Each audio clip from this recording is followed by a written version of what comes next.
ஒரு கிராமத்தில் 4 அண்ணன்மார்களும் 3 தங்கைமார்களும் வாழ்ந்துட்டு வராங்க. அந்த குடும்பத்தை பற்றி ஊரே அப்படி பேசும். அவ்வளோ ஒரு சந்தோஷமான ஒரு குடும்பம்.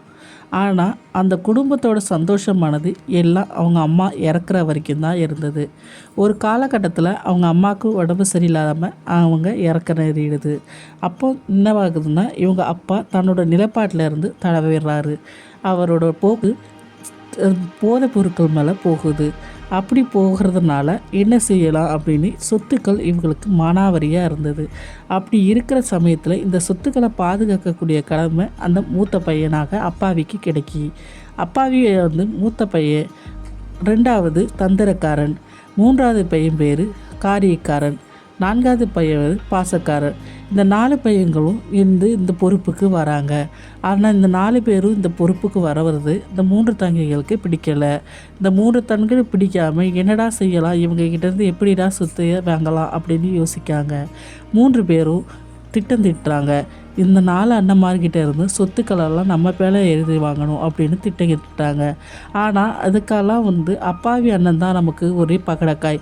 அப்பாவி அண்ணனை ஏமாற்றி எப்படி நம்ம அந்த சொத்தை வாங்கலாம் அப்படின்னு யோசிக்கும் போது தான் யோசிக்கிறாங்க. அப்போது அப்பாவி அண்ணனோட குழந்தைகளை கடத்தி வச்சுக்கிறாங்க 3 தங்கைமார்களும். அப்போ நீ என்னோட இந்த சொத்துக்களெல்லாம் எங்கள் பேரில் எழுதி தந்தாதான் நான் உனக்கு உன்னோட குழந்தைய தருவேன்னு சொல்லி மிரட்டுறாங்க. அப்போது வேறு வழி இல்லாத அந்த அப்பாவி அண்ணன் கையெழுத்து போட்டுடுறான். அப்பாவி அண்ணன் கையெழுத்து போட்டதை வச்சு மீதி இருக்கிற தந்திரக்காரனும் காரியக்காரனும் பாசக்காரன 3 தம்பிகள்கிட்டையும் அந்த தங்கைமார்கள் கையெழுத்து வாங்கிடுறாங்க. அவங்க கையெழுத்து வாங்கவும் நமக்கு சொத்து வந்துட்டு என்று சந்தோஷத்தில் இருக்காங்க.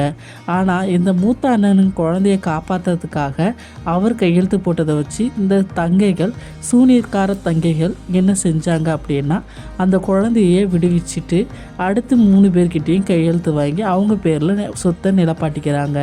இப்படியே இந்த சொத்து நம்ம அடைஞ்சிட்டோம் அப்படின்னு அவங்க வாழ்ந்துட்டு வராங்க. ரொம்ப சந்தோஷமாக வாழ்ந்துட்டு வர சூழ்நிலையில் அவங்க 3 பேருக்கும் திருமணம் ஆகுது. திருமணம் ஆன சூழ்நிலையை காரணம் காட்டி சொத்தெல்லாம் ஒவ்வொன்றா வித்துடுறாங்க.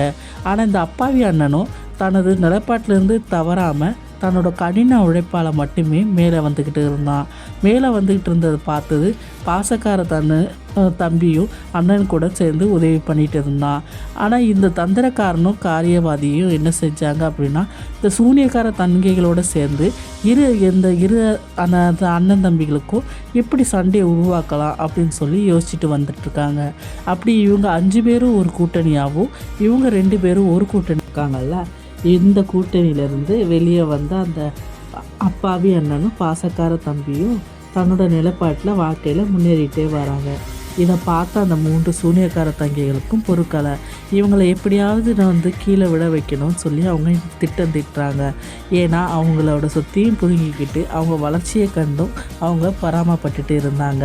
இப்படி பொறாமப்பட்டு இருந்த வரையில் அந்த அப்பாவி அண்ணனுக்கு ஒரு நாள் ஆக்சிடெண்ட் ஆகிடுது. ஆக்சிடெண்ட் ஆகி நடக்க முடியாத சூழ்நிலை போயிடுறாங்க. அப்போது அந்த பாசக்கார தம்பி தான் அவங்களோட குடும்பத்தை பார்த்துக்கிறாங்க.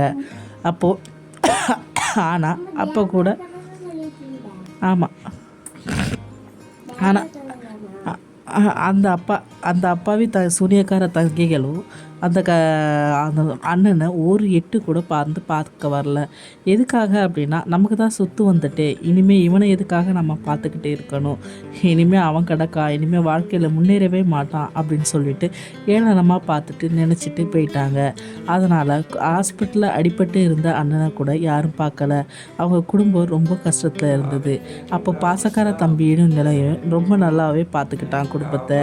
அப்படி பார்த்துக்கிட்டே இருக்கும்போது ஒரு கட்டத்தில் அவனுக்கும் திருமணமாகுது.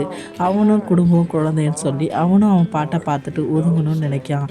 ஆனால் இதுக்கு இடையிலராக இருந்த அப்பாவி அண்ணனும் என்னடா செய்யுதுன்னு தெரியாமல் அந்த காலோடையே வேலைக்கு கிளம்பி தன்னோட குடும்பத்தையும் பார்த்துக்கிறான். தன்னோட குடும்பத்தை பார்க்கணுன்னு நினைக்கும் போது அப்போது அவனோட பிள்ளைகள் அவனுக்கு சப்போர்ட் பண்ணுது. அவன் பிள்ளைகள் சப்போர்ட் பண்ணும்போது ஆனால் 2 மகள்களையும் திருமணம் செஞ்சு கொடுக்குறான்.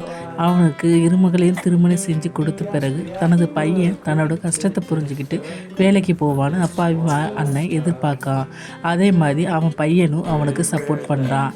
ஆனால் இதையும் பொறுக்காத அந்த சூனியக்கார தங்கிகள் இவங்கள வாழ்க்கையில் என்னடா இது, எப்படி கீழே தள்ளாலும் திரும்ப திரும்ப மேலே எழுந்து வந்துகிட்டே இருக்காங்களே அப்படின்னு யோசிக்கிறாங்க. அதாவது இந்த கதையின் மூலமாக என்ன அப்படின்னு பார்த்தோம்னா, நமக்கு என்னத்தான் தீங்கு விளைவிக்கணும்னு எத்தனை பேர் எத்தனை தடவை நினச்சாலும், தீங்கு நம்மளை சூழ்ந்தாலும், நம்ம கீழேயே விழுந்தோன்னு நினச்சாலும், ஆனால் அது எல்லாம் உண்மை கிடையாது. கடவுள் எப்போவுமே தனது தங்கைகளுக்காக சொத்தை எழுதி கொடுத்த அண்ணனுக்கு கூடவே நிற்காரு. ஏன்னா அவர் என்னத்தான் ஏமாற்றி அவங்க வாங்கியிருந்தாலும் இவர் அதை கசடிட்டே கொடுக்கல. அவருக்கு தெரிஞ்சது மனசார தான் தங்கைகள் நல்லா இருக்கட்டும் என்ற எண்ணத்தில் தான் அவர் அந்த சொத்தை கையெழுத்து போட்டிருக்காரு. அது தெரிஞ்சும் அவர் ஏமாந்ததையும் நினச்சி பொருட்படுத்தாமல் எங்கே இருந்தாலும் தான் தங்கச்சி நல்லா இருக்கட்டும் அப்படின்னு நினைப்பில் அவர் வாழ்ந்துட்டுருக்காரு. ஆனால் அந்த சூனியக்கார தங்கைகளோ தனது அண்ணனின் வாழ்க்கையை எப்படி வீணடிப்பதுன்னு நினச்சிட்டே இருந்தாங்க. கடைசியில் என்ன ஆச்சுன்னா, சொத்துன்றது அன்பை கெடுத்து சாபத்தை மட்டுமே வாங்கி தந்தது. கடைசியில் இந்த கதையின் நீதி என்னென்னா, ஒரு சொத்து இருந்தால் சந்தோஷம் வராது. பணம் பணத்தையே சம்பாதிக்கும், ஆனால் மக்களை சம்பாதிக்காது, மனசை சம்பாதிக்காது. இதனால் இவங்க செய்ய கண்டு எல்லாரும் இவங்க மேலே அதிருப்தியை தான் கொண்டாங்க.